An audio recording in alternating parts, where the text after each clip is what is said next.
Hello friends, মই বিনুতে পুনৰ আপোনালোকৰ বাবে লৈ আনিছোঁ এটা নতুন সাধাৰণ জ্ঞানৰ ভিডিঅ'। Friends, আজিৰ ভিডিঅ'টোত থাকিব 10টা বিভিন্ন ধৰণৰ প্ৰতিযোগিতামূলক পৰীক্ষাত আহিব পৰা প্ৰশ্ন আৰু তাৰ উত্তৰসমূহ। গতিকে আহক আজিৰ ভিডিঅ'টো আৰম্ভ কৰোঁ।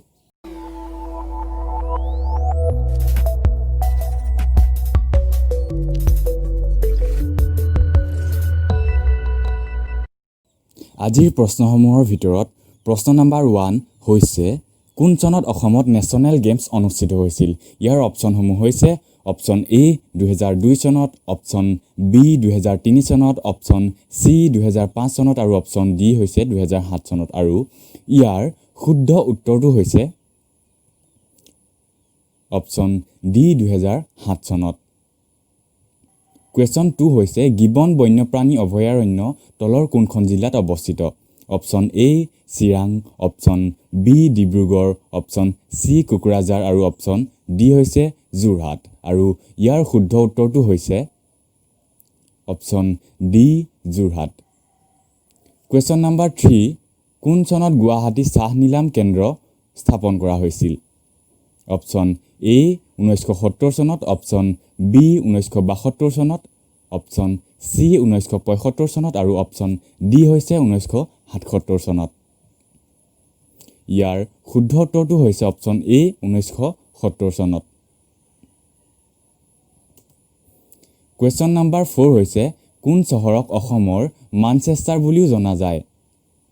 অপশ্যন এ যোৰহাটক, অপশ্যন বি শুৱালকুছিক, অপশ্যন চি ডিফু আৰু অপশ্যন ডি হৈছে ডিগবৈ। ইয়াৰ শুদ্ধ উত্তৰটো হৈছে অপশ্যন বি শুৱালকুছিক। কুৱেশ্যন নম্বৰ 5 হৈছে কোন স্থানত Brahmaputra cracker and polymer limited industry অৱস্থিত? ইয়াৰ অপশ্যনসমূহ হৈছে ক্ৰমে option A Makum, option B Mariani, option C Lepetkata আৰু অপশ্যন ডি হৈছে নগাঁও। ইয়াৰ শুদ্ধ উত্তৰটো হৈছে option C Lepetkata. Question number 6 হৈছে অসমৰ কোন চহৰত এছিয়াৰ সৰ্ববৃহৎ শুকান মাছৰ বজাৰ আছে?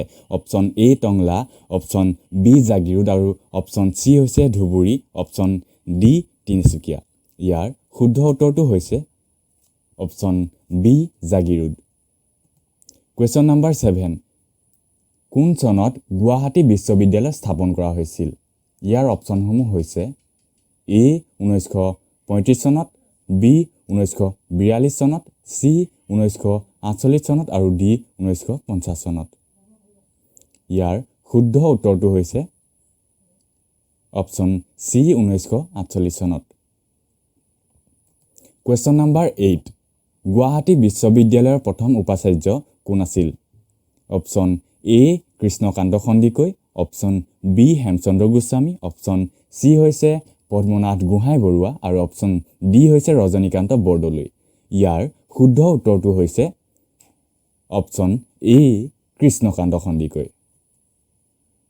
কুৱেশ্যন নম্বৰ 9 অসমৰ মুঠ সংসদীয় সমষ্টিৰ সংখ্যা কিমান? এ হৈছে 12টা, বি 13টা, চি 14টা আৰু ডি হৈছে 16টা। আৰু ইয়াৰ শুদ্ধ উত্তৰটো হৈছে অপশ্যন চি 14টা।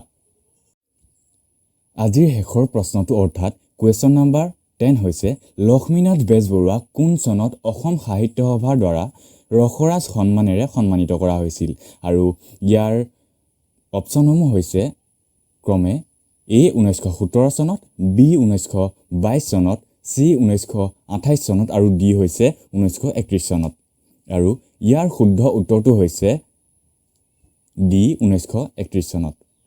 ফ্ৰেণ্ডছ, যদিহে আপোনালোকৰ আমাৰ এই ভিডিঅ'টো ভাল লাগিছে তেনেহ'লে ভিডিঅ'টো লাইক কৰক আৰু যিমান পাৰে শ্বেয়াৰ কৰক আৰু ভৱিষ্যতে এনেকুৱা ধৰণৰ ভিডিঅ'বোৰ পাই থাকিবলৈ আমাৰ এই চেনেলটো ছাবস্ক্ৰাইব কৰিবলৈ নাপাহৰিব। তেনেহ'লে আজিলৈ ইমানতে সামৰিছোঁ, পুনৰ লগ পোৱাৰ আশাৰে জয় আই অসম।